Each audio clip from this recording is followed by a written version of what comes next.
Sibylle. Il y a des jours comme ça où la présence des anges se fait sentir partout, même dans la boîte à livres. Et aujourd'hui, j'ai un tout grand plaisir de vous présenter Sibylle Gentil, même son nom est synonyme de Sibylla, de gentillesse. Et elle vient vous présenter son dernier livre, car elle n'en avait pas à son premier. Et le titre de son livre, c'est « Et si mon enfant était sensible au monde spirituel ?» Et vous n'allez pas me croire, les amis, les étoiles, eh bien, il est paru aux éditions Secret d'étoiles. Eh oui. Bonjour Sibylle. Salut. Bienvenue dans la boîte à livres. Merci beaucoup. Alors, c'est un joli vent magique qui vient soulever l'espace des livres un peu sérieux que je fais découvrir auprès des auditrices et des auditeurs. Alors, savais-tu qu'aujourd'hui, je commence ma journée avec toi et ton livre, Les enfants sensibles au monde spirituel, et que je terminerai avec Géraldine Prévost-Gidon qui viendra parler de son dernier livre qui parle des hypersensibles spirituels. Ben voilà, il n'y a pas de hasard que des rendez-vous, hein. Ben oui, voilà, donc c'est vraiment une journée d'hypersensibilité. Alors, dis-nous, qu'est-ce qui t'a amené à écrire ce livre? Ben alors, en fait, c'est la maison d'édition qui m'a proposé de faire ça.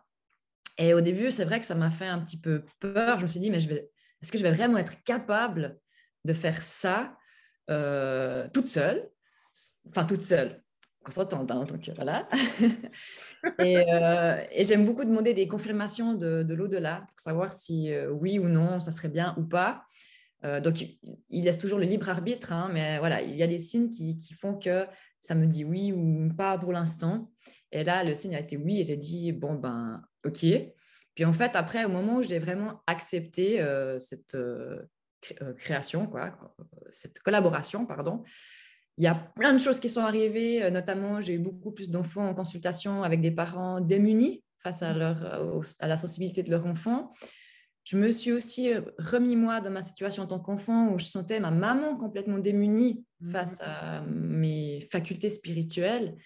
Et je me suis dit, bah voilà, tu vas prendre tout ça et puis tu vas écrire tout ce que tu ressens, tout ce que toi tu as vécu en tant que petite fille et parler un petit peu des expériences que tu as vécues dans ton travail au quotidien avec les patients enfants, mais aussi avec mes propres enfants, parce que j'ai 2 enfants qui sont aussi connectés au monde spirituel. Et je me suis dit, voilà, c'est important de faire un livre où les parents ne se sentent plus démunis face à ça et qu'ils puissent avoir des clés, et, des clés de compréhension et des clés aussi pour pouvoir accompagner au mieux leurs enfants sensibles à l'au-delà, qui sont aussi des enfants hypersensibles au niveau terrien, quoi. Oui, c'est vrai que ton livre, c'est à la fois un livre qui explique des choses, qui témoigne de ton expérience et qui donne des trucs et astuces, hein, on pourrait dire, des Exactement. conseils, des exercices pour aider les parents. Voilà. Il y a vraiment une partie théorique. Il y a Mhm. beaucoup de choses, c'est très condensé. C'est aussi J'ai canalisé énormément aussi de choses avec le monde spirituel. Donc, c'était vraiment co-créé avec le monde spirituel. Euh, et je trouve que c'était bien d'apporter aussi un peu la collaboration de l'au-delà, quoi. Donc, il y a vraiment une partie théorique et puis une autre partie pratique. Parce que pour moi, c'est important d'apporter des preuves. C'est bizarre, hein, mais j'aime apporter des preuves aux gens, aux personnes, que ça fonctionne. Et donc, je me suis dit, bah, il faut que je fasse des choses que les parents puissent faire physiquement avec leurs enfants pour leur montrer que ça aide leurs enfants à être plus calmes, à avoir plus confiance en eux, à avoir moins d'émotions ou de sauts d'humeur, l'humeur aléatoire, des choses comme ça. Mhm. Voilà, d'où l'idée théorie pratique. Franchement, je pense que tu l'as vraiment écrit avec toute une équipe, hein, derrière toi. Parce que quand je vois tout ce que tu abordes, c'est vraiment une encyclopédie, ce livre, et en si peu de pages, finalement, tu arrives à dire autant. Donc ça, c'est aussi intéressant, puisque tu abordes les chakras, tu abordes certains anges et archanges, tu abordes les blessures, les 5 blessures. Voilà. Voilà, donc tu racontes ton histoire. Et d'ailleurs, à propos d'histoire, j'avais envie de te partager ce que me disait ma petite dernière, qui maintenant a déjà 27 ans. Alors qu'à l'époque, elle avait 3 ans. Et elle me disait comme ça, mais quasiment tous les 2, 3 jours. On allait à l'école, on marchait, je lui tenais la main, elle me tenait la main. Et puis, elle me disait, ah, maman, tu sais, avant de naître, j'ai vu dans un gros nuage comme du coton, toutes les mamans. Et j'ai vu des lumières. Et c'est toi que je voulais. C'est toi que je voulais. C'est toi que j'ai choisi. Bon, je trouve ça un peu surprenant. Et je lui ai rappelé cette histoire derrière moi. Et elle me dit, oui, j'ai encore un vague souvenir de coton, comme ça, du coton. C'est trop beau. C'est beau, hein, c'est Ouais, c'est beau. magnifique. Ouais, et donc c'était vraiment très, très, très touchant qu'elle me dise ça. Moi, ça m'a amené les larmes aux yeux. Et puis, finalement, ce que tu partages dans ton livre, tu nous dis que les parents, les enfants, probablement se choisissent avant la naissance. Voilà, ouais, tout à fait. Donc, il y a l'âme qui est en haut, hein, dans la source, et puis qui dit, bon, tiens, je vais un petit peu choisir ma famille parce que j'ai envie d'expérimenter certaines choses. Le parent aussi a envie d'expérimenter certaines choses avec l'enfant. Et puis, cette petite âme, elle dit, bon, bah, tiens, ouais, ces parents-là, ils ont l'air pas mal, ils ont l'air sympas, pourront m'apprendre certaines choses, donc je plonge. Il n'y a pas vraiment de hasard, hein. Toutes les personnes qu'on rencontre dans cette vie-là, on les a déjà rencontrées dans d'autres vies. Voilà. C'est ça, c'est simple que ça, entre guillemets.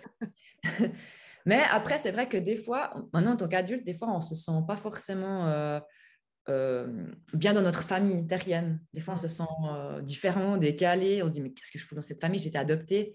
Ça, c'est aussi parce qu'il arrive parfois qu'on se fait un petit peu balancer sur Terre parce qu'on n'a pas vraiment envie de se réincarner parce que c'est mieux là-haut. Et du coup, voilà, ça crée aussi des fois des enfants qui ont de la peine à se sentir bien dans une famille. Donc, Oui.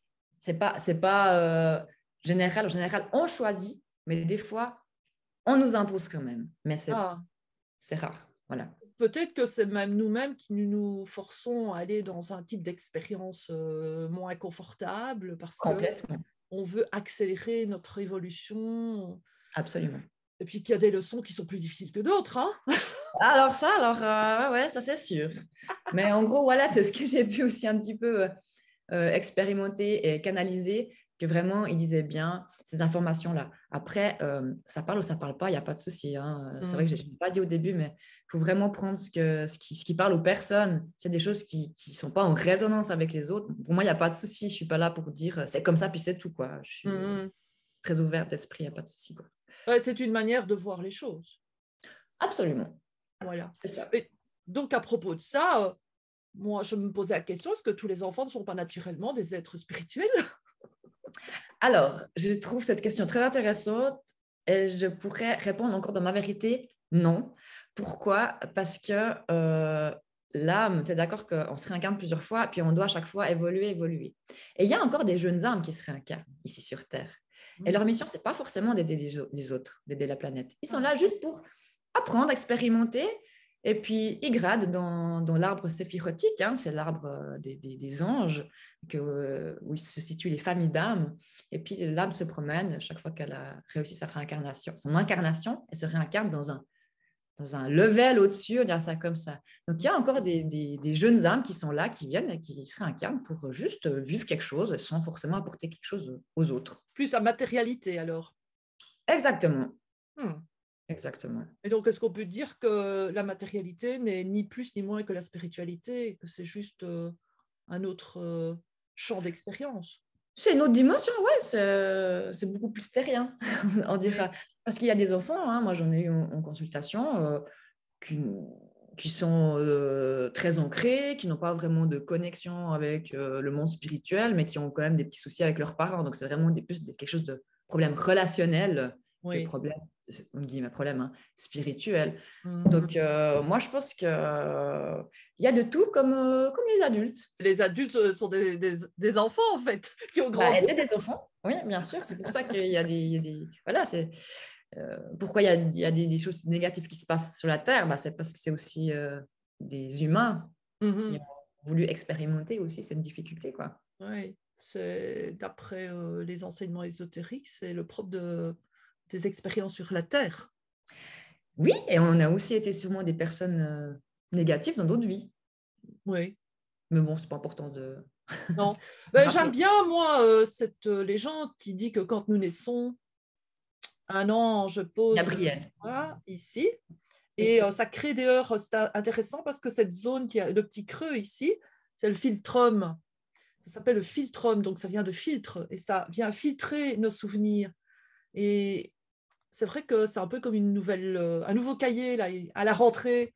On a exactement. une nouvelle mallette avec plein de cahiers, des nouveaux livres, et que c'est un peu ce qui se passe quand on arrive sur Terre.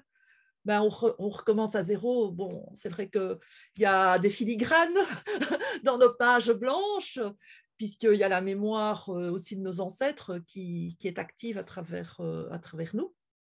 Enfin, ça, c'est ce que je constate, moi, dans ma pratique.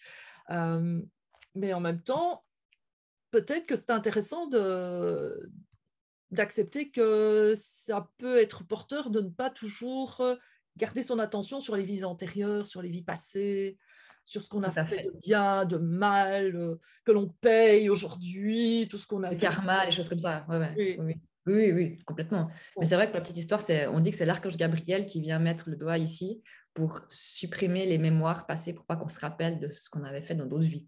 Je Mm. trouve ça très joli comme histoire et moi, je pense qu'il y a une part de vérité. Après, c'est ce Mm. que je pense. Ben oui, ces histoires sont là pour transmettre des messages. Affirmatif.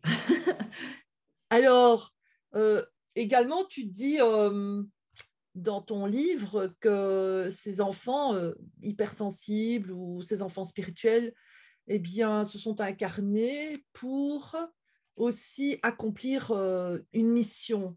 Et là, tu rejoins fort justement Géraldine qui dit que les hypersensibles spirituels, là, elle s'adresse plus aux adultes, se sont incarnés car ils ont une mission qui est d'accompagner la grande transition de notre monde. Est-ce que parce que c'est vrai que tu parles des enfants spirituels qui viennent s'incarner dans des familles pour faire bouger la famille, pour la faire avancer, évoluer. Mais quand on a fini son travail dans la famille, enfin, tu penses que ça se finit un jour d'abord? Non. Ah non, désolée, non. Non, mais c'est vrai que oui, alors ils ont un rôle à jouer dans la famille. Mhm. Euh, j'ai eu et j'ai encore mon rôle à jouer dans ma famille. Et Mhm. je suis adulte maintenant et je fais encore des choses Ah oui. pour ma famille, mais aussi pour les autres. Oui. Donc, ça ne s'arrête pas qu'à la famille, effectivement, ça va encore beaucoup plus loin. Et très souvent, c'est des enfants, justement, qui feront des métiers appropriés à l'aide de l'autre. Ah oui, oui, oui. Donc, ça peut être déjà aussi vis-à-vis des animaux. C'est aussi des enfants qui sont Mhm. très sensibles avec les animaux. Ça peut être thérapeute ou même être professeur d'école. Mais Mhm. c'est quelqu'un qui amènera justement des enfants sensibles à s'écouter, à être dans la bienveillance. Donc, tous ces gens-là qui font le métier avec leur cœur, je dis bien avec ici, là, c'est des personnes vraiment qui sont là pour faire changer les choses. Mhm. Ça, j'en suis persuadée, quoi. Tandis Oui, que si la personne fait ça pour l'argent, parce qu'être prof, ça paye bien, ça ne sera pas la même vibration, la même chose, quoi. Voilà. malheureusement, je crois que ça ne paye plus bien du tout d'être professeur, mais bon. Ah, en France, peut-être, mais en Suisse, c'est pas mal. Ah, d'accord. C'est pour ça que je parle de ça. Ah, voilà. En Belgique, en France, au Portugal, c'est pas terrible. Et tu as consacré un chapitre sur les différents types d'enfants, hein, comme les enfants indigo, cristal, arc-en-ciel. Moi, je dois t'avouer que je ne connaissais pas les enfants cristaux ou cristal et arc-en-ciel. Je connaissais indigo et aussi les enfants diamant, mais peut-être que diamant et cristal, c'est la même chose. Ouais, c'est possible, c'est possible. On a tous nos interprétations, nos mots qu'on met. Après, c'est important, je le dis dans mon livre, le but, c'est pas de mettre l'enfant dans une case Hmm. particulière, indigo ou cristal. C'est pas important. C'est juste c'est pour savoir que, ah oui, mon enfant réagit comme ça, c'est parce qu'il est arc-en-ciel ou indigo. OK, donc j'ai des clés maintenant. Je comprends pourquoi, en fait, parce que souvent, les parents, ils pensent que c'est leur faute Ah oui, oui. dans le comportement, tu vois. Ils disent, ah, mais il est tout le temps en train de s'énerver. Pourquoi? Mais est-ce que dans la maison, il y a quelque chose qui ne joue pas? Enfin, voilà. Puis on va se remettre en question en tant que parent. Mais en fait, Mhm. peut-être ça n'a rien à voir.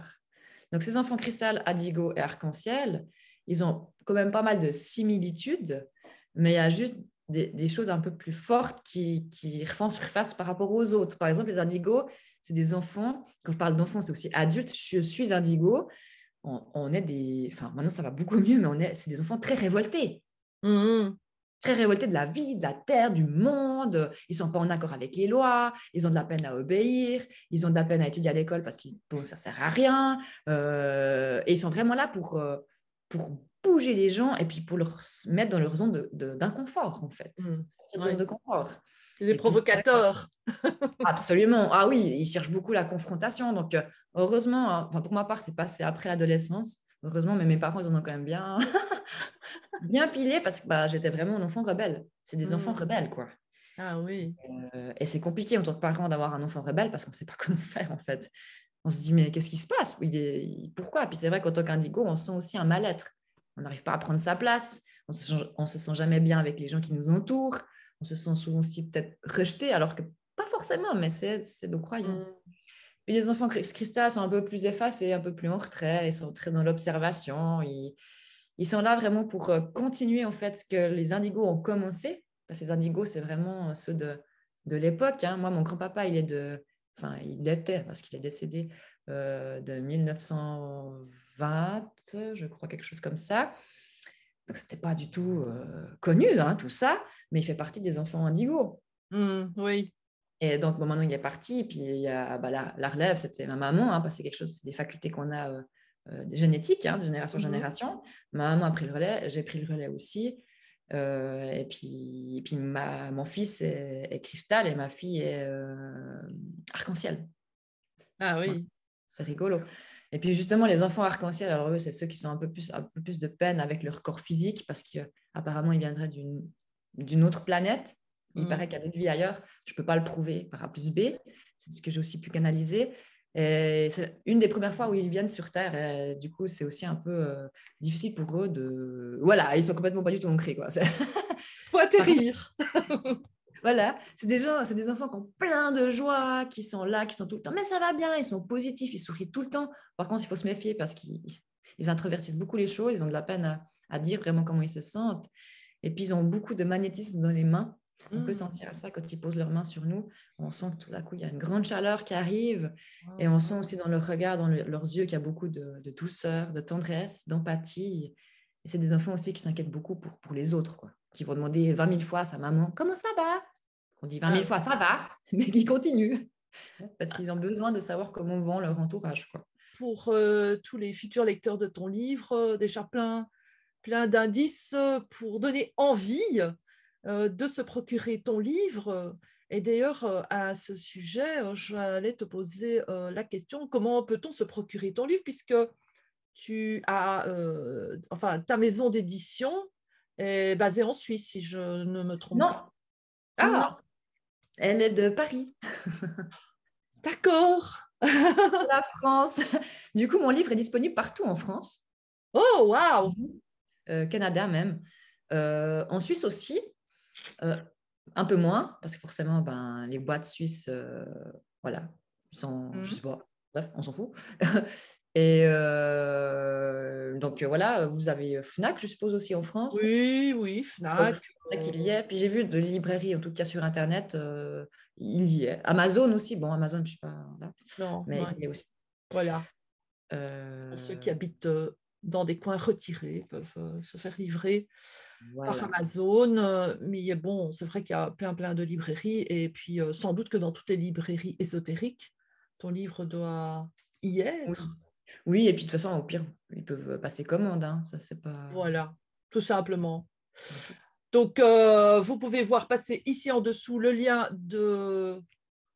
du site de la maison d'édition, les éditions Secret d'étoiles. Nous arrivons tout doucement vers la fin de cette interview. Aurais-tu une recommandation pour les parents d'enfants spirituels? Surtout qu'ils se disent qu'ils font du mieux qu'ils peuvent. D'être aussi très à l'écoute de leur ressenti en tant que parents, parce qu'il y a trop la société qui veut, voilà, qui viennent et puis qui font croire qu'il faut faire comme ça avec notre enfant. C'est vraiment important de se positionner, de se dire, voilà, mon enfant est comme ça, j'accueille, j'accepte, je fais du mieux que je peux.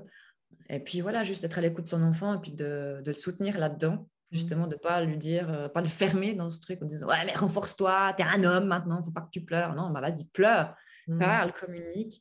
Et voilà. C'est ce que mais vraiment de se dire à soi-même qu'on fait du mieux qu'on peut, quoi. C'est important. Retrouver confiance en soi et finalement, parce qu'on aime et qu'on est des parents, ben, on va trouver le bon chemin. Et puis, avec l'aide de ton livre aussi, ça va donner des indices et des exercices pour pouvoir accomplir ce rôle important. Ouais. Après, c'est vrai que je rebondis juste sur quelque chose d'important. C'est vrai qu'après, il ne faut pas simplement lire le livre, en fait. Il faut après pratiquer et il faut mettre. Moi, je dis souvent aux parents, mettez dans votre Natel un rappel en disant ce jour-là, il faut que je nettoie énergétiquement mon enfant. Parce que le temps passe tellement vite, on oublie de le faire. Après, l'enfant, il est submergé d'émotions et puis c'est la catastrophe. Donc, au lieu de s'énerver, on anticipe, on prend soin de son enfant, on fait des exercices. Et puis, c'est vraiment cool à faire. C'est un joli moment de partage. Donc, je le recommande. Voilà, simplement. Oui, je comprends tout à fait ce que tu dis et ça me rappelle des bons moments que j'ai passés avec mes enfants. Bien, alors, bien, voilà, un tout grand merci, Sybille, d'avoir accepté de faire cette interview et de m'avoir permis de te présenter à ma communauté. Pour ne rater aucune de nos prochaines interviews, eh bien, je vous invite à vous abonner à ma chaîne, à m'aider à rendre plus visibles mes invités en cliquant sur le petit pouce et à activer la cloche pour ne rater aucune des vidéos. Et puis moi, je dirais, partagez avec vos amis, car cela pourrait les aider. Peut-être qu'ils sont à la recherche de conseils, de solutions, d'idées pour accomplir le rôle de parent. Merci beaucoup, en tout cas, pour ta joie de vivre, ta lumière. Merci de m'avoir fait aussi confiance. Et puis, je te souhaite plein de belles choses et je souhaite plein de belles choses aux personnes qui vont nous regarder. Voilà. Merci. Et nous vous disons au revoir. À très bientôt pour d'autres livres, d'autres univers, d'autres manières de voir le monde.